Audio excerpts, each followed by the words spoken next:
அஸ்ஸலாமு அலைக்கும். Hi everyone, welcome back to my channel. இன்றைக்கி நீங்கள் என்ன வீடியோ பார்க்க போகிறீங்கன்னா, இது ஒரு ஃப்ரைடேவோட vlog தான் நீங்கள் பார்க்க போகிறீங்க.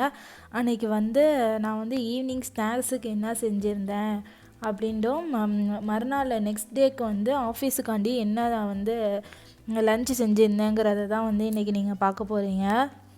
ஐ ஹோப் இந்த வீடியோ உங்கள் எல்லாருக்கும் பிடிக்கும்னு நினைக்கிறேன். பிடிச்சிருந்துச்சுன்னா லைக் பண்ணுங்கள், ஷேர் பண்ணுங்கள், அப்படியே என் சேனலுக்கு மறக்காமல் சப்ஸ்கிரைப் பண்ணிடுங்க. அந்த பக்கத்தில் உள்ள பெல் ஐக்கானே மறக்காமல் ப்ரெஸ் பண்ணிடுங்க.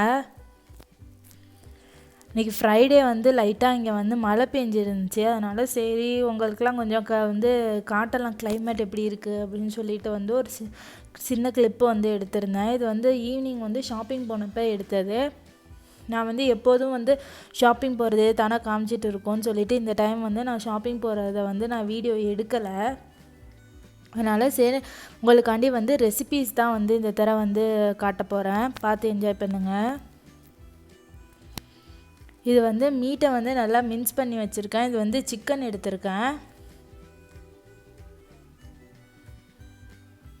இதில் கொஞ்சமாக ரெட் சில்லி ஃப்ளேக்ஸு, அது பிரெட் க்ரம்ஸ் என்கிட்ட இல்லை, வீட்டில் அது ரெடிமேடாக நான் வாங்குறது இல்லை. அதனால் வீட்டில் உள்ள ப்ரெட்டை வச்சு தான் பிரெட் க்ரம்ஸ் செஞ்சேன். இது ஒரு 1/2 டீஸ்பூன் அளவுக்கு ஆனியன் பவுடர் ஆட் பண்ணிடுங்க. இது என்ன செய்ய போகிறேன்னா சிக்கன் சீஸ் பால்ஸ் தான் செய்ய போகிறேன்.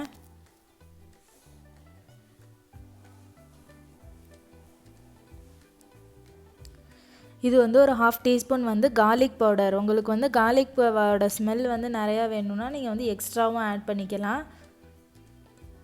நான் ஒயிட் பெப்பர் பவுடர் ஆட் பண்ணுறேன். நீங்கள் பிளாக் பெப்பர் பவுடரும் ஆட் பண்ணலாம். அது ஒரு 1/2 டீஸ்பூன் ஆட் பண்ணிடுங்க.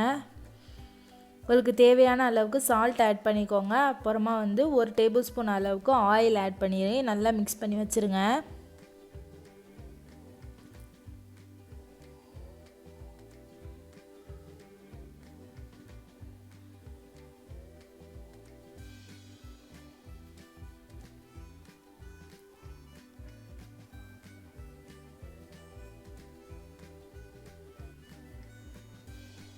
நான் இப்போ 1 டீஸ்பூன் சால்ட் தான் ஆட் பண்ணுறேன். எக்ஸ்ட்ரா வேணும்னா நீங்கள் இன்னும் கொஞ்சம் ஆட் பண்ணிக்கலாம். நீங்கள் எவ்வளோ குவான்டிட்டி எடுத்திருக்கீங்களோ அந்த அதுக்கு தகுந்தாப்பில் நீங்கள் ஸ்பைசஸ் ஆட் பண்ணிக்கோங்க. இது அவுட்டர் கோட்டிங்க்கான மேரினேஷன் இப்போ ப்ரிப்பேர் பண்ணிகிட்டு இருக்கேன். ஒரு 4 டேபிள் ஸ்பூன் அளவுக்கு மைதா மாவு எடுத்திருக்கேன், ஆல் பர்பஸ் ஃப்ளாரு. அதுலேயே பிளாக் பெப்பர் பவுடர் ஆட் பண்ணிக்கோங்க. நான் ஒயிட் பெப்பர் பவுடர் தான் ஆட் பண்ணுறேன். கார்லிக் பவுடர் ஒரு 1/2 டீஸ்பூன் அதில் ஆட் பண்ணிக்கோங்க. இது கார்லிக் சீஸ் பால்ஸுங்கிறதுனால கார்லிக்கோட ஸ்மெல் நல்லா வேணும். சால்ட் கொஞ்சமாக ஆட் பண்ணிக்கோங்க. இதை இந்த மைதாவை நீங்கள் ஷிஃப்ட் பண்ணி வச்சுக்கிட்டிங்கன்னா ஸ்மூத்தான டெக்ஸ்சர் வரும். நான் ஷிஃப்ட் பண்ணலை, ஏன்னா கொஞ்சம் கிறிஸ்பியாக வெளியில் வேணுங்கிறதுக்காண்டி நான் ஷிஃப்ட் பண்ணாமல் அப்படியே வச்சுட்டேன். ஒரு எக்கை நல்லா பீட் பண்ணி வச்சுக்கிறேன். இது உள்ளே வைக்கிற ஃபில்லிங்காண்டி கொஞ்சமாக ஷ்ரெட்டட் மொசரல்லா சீஸ் துருவுனது வச்சுருக்கேன். இதில் உங்களுக்கு அவ்வளோ கிளியராக தெரியுதான்னு தெரில. ஃபஸ்ட்டு ஒரு லேயர் நீங்கள் நல்லா தட்டிக்கிட்டு அதுக்கப்புறம் சீஸை உள்ளே வச்சு திருப்பி அதுக்கு மேலே இன்னொரு லேயரை சிக்கன் வச்சு கவர் பண்ணி பால் மாதிரி செஞ்சேன்னா, உங்களுக்கு எப்படி கரெக்டாக வைக்க தெரியுமோ அந்த மாதிரி வச்சுக்கோங்க. எனக்கு இப்படி தான் வைக்கிறது ஈஸியாக இருக்கும். கொஞ்சமாக மைதாவில் டிப் பண்ணிவிட்டு அப்புறமா எக்கில் டிப் பண்ணிவிட்டு திருப்பி மைதாவில் ரோல் பண்ணிவிட்டு ஃப்ரை பண்ணுங்கள். இது நான் சின்னது பெருசுமா சைஸ் இருக்கும். ஒரே சேம் சைஸுக்கு எதுவுமே செய்யலை. ஈவினிங் வெளியே போகிறதுக்கு டைம் ஆயிடுச்சுங்கிறதுனால அவசர அவசரமாக செஞ்சு வீடியோ எடுத்துகிட்டு இருந்தேன்.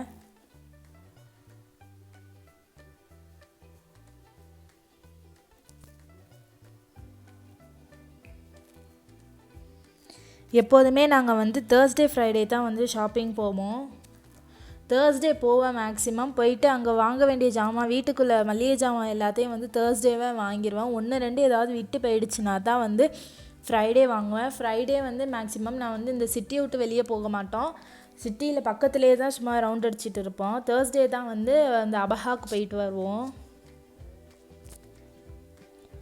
அவ்வளோதான், நல்லா டேஸ்டியான சீஸ் பால் வந்து ரெடி ஆகிடுச்சு ஈவினிங் ஸ்நாக்ஸுக்கு. இது வந்து ப்ரான் இருந்துச்சு, இறாலை வச்சு சரி நான் எப்படி இறால் ஃப்ரை பண்ணுவேன், இறால் மசாலா நான் எப்படி செய்வேங்கிறதையும் அப்புறம் வந்து Mrs.casual vlogsல வந்து அந்த அக்கா வந்து செஞ்சுருந்தாங்க. இறால் கிரேவி வந்து செஞ்சுருந்தாங்க. சரி நம்மளும் ட்ரை பண்ணி பார்ப்போம் அப்படின்னு சொல்லிட்டு தான் வந்து ட்ரை பண்ணேன். ஆக்சுவலாக வந்து டேஸ்ட் வந்து செம்ம சூப்பராக இருந்துச்சு. அவங்க சொன்ன மாதிரி அது இட்லி தோசைக்கு வந்து செம்ம டேஸ்ட்டாக இருந்துச்சு. ஒரு ஸ்மால் சைஸ் ஆனியன் வந்து ஆயிலில் வந்து நல்லா வந்து கோல்டன் ப்ரௌன் ஆகிற அளவுக்கு வந்து இது இப்போ சாட்டே பண்ணிக்கோங்க. அதே மாதிரி தான் வந்து இறால் ஃப்ரைக்கும் இந்த பெரிய கடாய் வந்து நான் வந்து கிரேவி செய்கிறதுக்காண்டி, அது வந்து ஃப்ரை செய்கிறதுக்காண்டி வந்து அந்த நான் தவா ஒன்று எடுத்து வச்சுருக்கேன். மேக்ஸிமம் ரெண்டுத்துக்கும் வந்து சேம் இன்க்ரீடியன்ஸ் தான். இந்த கிரேவியில் வந்து சோம்புத்தூள் மட்டும்தான் போடுவோம். அதில் கொஞ்சமாக நான் ஜீரகத்தூளும் ஆட் பண்ணுவேன். அதிலே வந்து ரெண்டுத்துக்கும் டேஸ்ட் வந்து கொஞ்சம் டிஃபர் ஆகிடும்.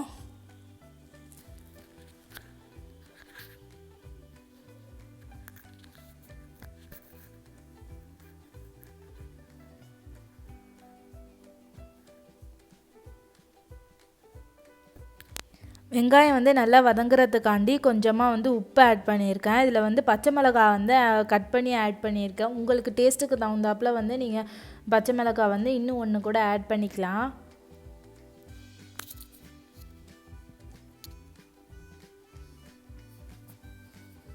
இது தனியாக அது தனியாக காட்ட முடியாதுங்கிறதுனால கேமரா வந்து ரெண்டுத்துக்கும் சேர்த்து வந்து செட் பண்ணி வச்சுக்கிட்டேன்.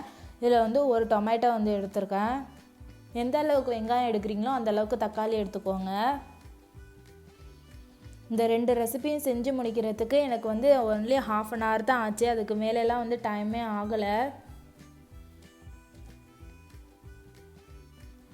இப்போ வெங்காயமும் தக்காளியும் நல்லா மேஷ் ஆகிற அளவுக்கு நல்லா வதக்கிக்குவோம்.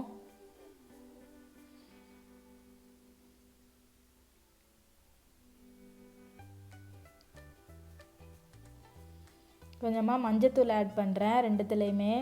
நீங்கள் எவ்வளோ மசாலாஸ் வேணுமோ அந்த அளவுக்கு நீங்கள் குவான்டிட்டி வந்து எக்ஸ்ட்ரா ஆட் பண்ணிக்கோங்க. நான் வந்து எல்லாம் இந்த ஸ்மால் டீஸ்பூன் அளவுக்கு தான் வந்து நான் எல்லாமே ஆட் பண்ணுறேன். இப்போ வந்து ரெட் சில்லி பவுடர் ஆட் பண்ணியிருக்கேன். நான் சொன்ன மாதிரி அந்த இறால் ஃப்ரைக்கு மட்டும்தான் நான் வந்து ஜீரகத்தூள் வந்து 1 டீஸ்பூன் ஆட் பண்ணியிருக்கேன். இதுக்கு கிரேவிக்கு வந்து ஆட் பண்ணலை.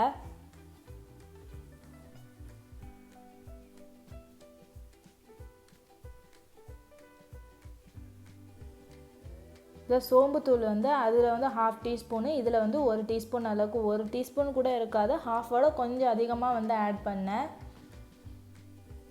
எல்லா மசாலாவே நல்லா வந்து ரா ஸ்மெல் போகிற அளவுக்கு ஃப்ரை பண்ணிக்கோங்க.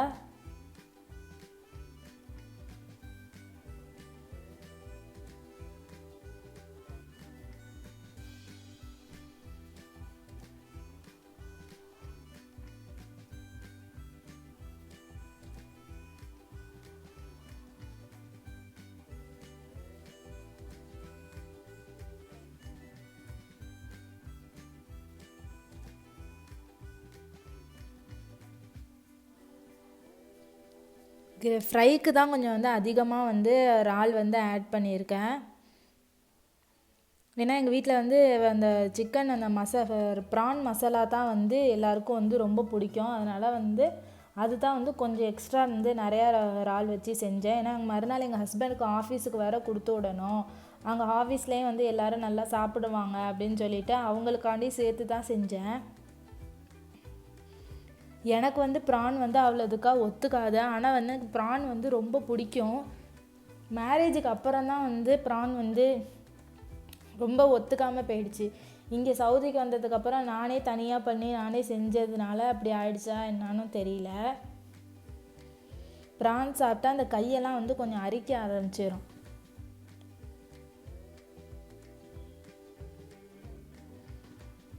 ஆனால் எனக்கு சீ ஃபுட்டு தான் ஆக்சுவலாக வந்து ரொம்ப பிடிக்கும். ஃபிஷ்ஷு ஒத்துக்கும், ஆனால் நண்டு இறால் வந்து அவ்வளோதுக்கு ஒத்துக்காது. நண்டாவது கொஞ்சம் சாப்பிட்றலாம், இறால் சாப்பிட்டா உடனே நெஞ்சு குத்த ஆரம்பிச்சிடும், இல்லாட்டி கை இதுங்க ஆரம்பிச்சிடும், கண் அரிக்க ஆரம்பிச்சிடும். இந்த மாதிரி ஏதாச்சும் பண்ணிக்கிட்டே இருக்கும். கிரேவிக்கு தேவையான இறாலையும் வந்து ஆட் பண்ணிக்கோங்க. அதுக்கு வந்து ஒரு 6-7 பீஸ் இருந்தால் போதும்.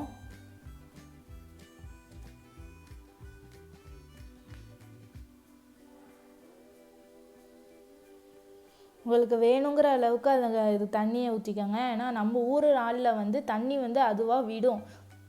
ஆனால் இங்கே உள்ள இறாலில் வந்து இறால் வந்து தண்ணி விடாதுங்கிறதுனால நான் வந்து எக்ஸ்ட்ரா வாட்டர் கொஞ்சமாக வந்து ஆட் பண்ணியிருக்கேன்.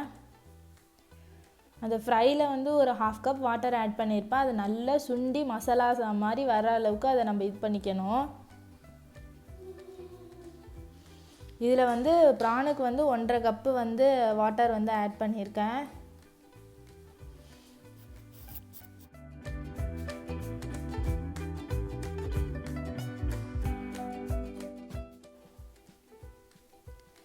என்கிட்ட வந்து கோகோனட் ஃப்ரெஷ் கோகோனட் வந்து அப்போதைக்கு இல்லைங்கிறதுனால நான் வந்து கோகோனட் பவுடர் தான் வந்து ஆட் பண்ணேன். அது கொதி வர்றப்போ கொஞ்சமாக வந்து கருவேப்பிலை ஆட் பண்ணிக்கோங்க. அது வந்து நல்லா வந்து வாசம் வந்து நல்லா சூப்பராக இருந்துச்சு. நீங்கள் வந்து 1 கப் வாட்டர் ஆட் பண்ணிங்கன்னா 1 கப் வந்து தேங்காய் பால் ஆட் பண்ணணும். அந்த மாதிரி வச்சுக்கோங்க.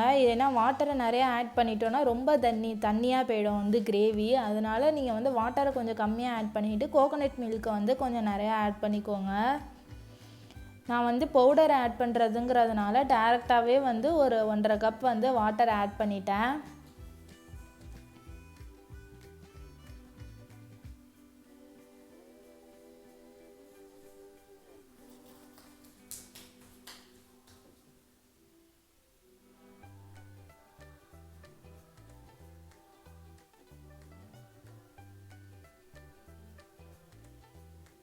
இதில் வந்து ஒரு 5 டேபிள் ஸ்பூன் அளவுக்கு வந்து கோகோனட் பவுடரை வந்து ஆட் பண்ணிக்கோங்க.